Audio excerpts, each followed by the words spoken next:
Now, I think may nakalimutan ka ata. Nakalimutan mo ipakilala iyong sarili. So, can you tell your students over here, what's your name? Asa ka to, oy?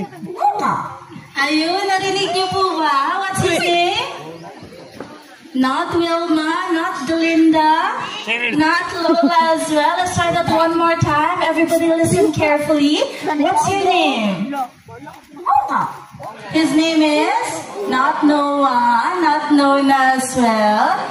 Allow me to introduce our star teacher, everybody. This is Donald, our African Grey Parrot. Nakapasensya na po kayo. British accent po talaga yung ibon namin dito sa Malagos. Saka di biro lang everyone, no?